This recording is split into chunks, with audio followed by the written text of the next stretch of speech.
کا کفن دے دے جائز ہے، نیلے رنگ کا کفن دے دے جائز ہے، لیکن حضور کا ایک فرمان کہ اپنی مسجدوں کا پیلے رنگ کا، حالانکہ شریعت میں جائز ہے، کوئی سیاہ رنگ کا کفن دے دے جائز ہے، نیلے رنگ کا کفن دے دے جائز ہے، لیکن حضور کا ایک فرمان کہ اپنی مسجدوں کو زینت سفید رنگ سے دو اور اپنے مردوں کا کفن سفید رنگ سے دو۔ سفید رنگ سے کفن دینا مستحب ہے، لیکن اگر کوئی اور رنگ سے کفن دے دے تو وہ بھی جائز ہے، لیکن ہم نے وفات کے موقع پر کبھی اس مستحب کو بھی ترک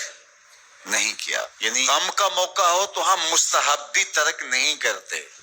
اور شادی کا موقع ہو تو صرف ایک نکاح رہ گیا ہے جو سنت کے مطابق، باقی ہماری پوری شادی کی رسوم و رواج جو ہیں وہ ساری شریعت سے متصادم ہو گئی، الا ماشاء اللہ، باقی صرف نکاح رہ گیا، وہ بھی لوگ کہتے ہیں وہ پہلے جا کے مسجد میں کر آئیں تاکہ یہاں یہ تکلف بھی نہ ہو، اور وہاں پوری ہماری شادی کی تقریب جو ہے وہ ہماری مرضی کے مطابق، یہ خاندانی رسم ہے، یہ ہم نے میڈیا پہ دیکھی تھی، یہ سوشل میڈیا پہ دیکھی تھی، یہ ہمارے ایک دوست کی شادی پہ گئے تھے، یہ ہم نے وہاں دیکھا تھا، اور کتنی تہذیبوں کا مغلوبہ بنا کے ہم ایک تقریب کرتے ہیں اور اس میں ہماری خواہش ہوتی ہے، ہم شریعت سے نہیں پوچھتے کہ شریعت اس کے بارے میں کیا کہتی ہے۔ تو کیا اسلام غموں کا مذہب ہے، دکھوں کا مذہب ہے؟ خوشی کے موقع پر آپ اسلام کو نہیں بلائیں گے؟ آپ مجھے غم کے موقع پہ آواز دیں، فوتگی کے موقع پہ آواز دیں، میں چلا آؤں، اور جب شادی ہو تو آپ مجھے کارڈ ہی نہ بھیجیں، تو میں کہوں گا کہ میرا آپ سے صرف یہی تعلق ہے۔ غم کا موقع ہو تو آپ شریعت کے مستحب کا بھی خیال رکھیں، اور شادی کا موقع ہو تو آپ شریعت کی پرواہ نہ کریں، تو یہ تو پھر آپ کی مرضی کا دین ہوا نا، جہاں چاہا اس کو پسند کر لیا، جہاں چاہا دین کو چھٹی دے دی، کاروبار میں، اپنے طرز زندگی میں، اپنی سیاست میں،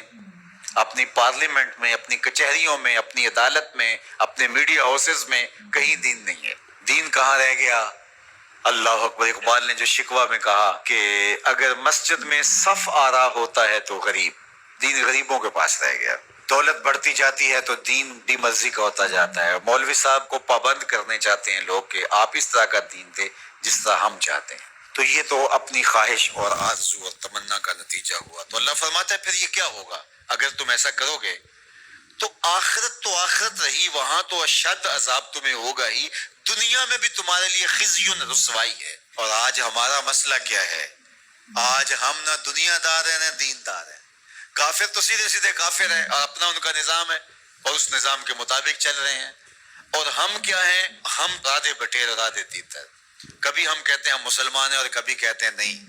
ہم جدید تہذیب کے نمونے ہیں، اور ہم اس صورت کے اندر اپنے آپ کو دکھانا پیش کر رہے ہوتے ہیں، تو ہماری شکلیں روز بدلتی رہتی ہیں۔ مسجد میں آتے ہیں تو ہم ٹوپی پہن لیتے ہیں اور پھر ہم ٹوپی بھی وہیں چھوڑ جاتے ہیں، اور میں کہتا ہوں نماز بھی وہیں چھوڑ جاتے ہیں۔ جب دکان پہ بیٹھے ہوتے ہیں تو اس وقت ہم نمازی نہیں ہوتے، بلکہ ہم حج اور احرام بھی وہیں چھوڑ آتے ہیں، اور ہم یہاں اور طرح کے مسلمان ہوتے ہیں، حج پہ اور طرح کے مسلمان ہوتے ہیں، اعتکاف میں اور طرح کے مسلمان ہوتے ہیں، اور ہم باہر اور طرح کے مسلمان، حالانکہ یہ ساری تربیت ہے ہماری عملی زندگی میں اس کا اثر پیدا ہو۔ جب سجدہ کریں تو سجدے کا نور لے کے گھر پلٹے، جب رکوع کرے تو رکوع کا جمال ہمارے ساتھ سفر کرے، جب حج کرے تو حج کا نور ہمارے ساتھ اتر کے آئے اور ہم اس کو معاشرے میں بانٹے، اعتکاف کا جمال ہماری طبع کے اندر راسخ ہو جائے اور ہمارے اندر جو ہے وہ نور بکھیر دے۔ تو مسلمان کا دین اور دنیا الگ چیز نہیں ہے، مسلمان کا دین اور دنیا ایک ہی چیز ہے، اور وہ اکٹھے چلتے ہیں، اور ان کو جدا کریں گے تو پھر چنگیزی کے علاوہ کچھ باقی نہیں رہے گا۔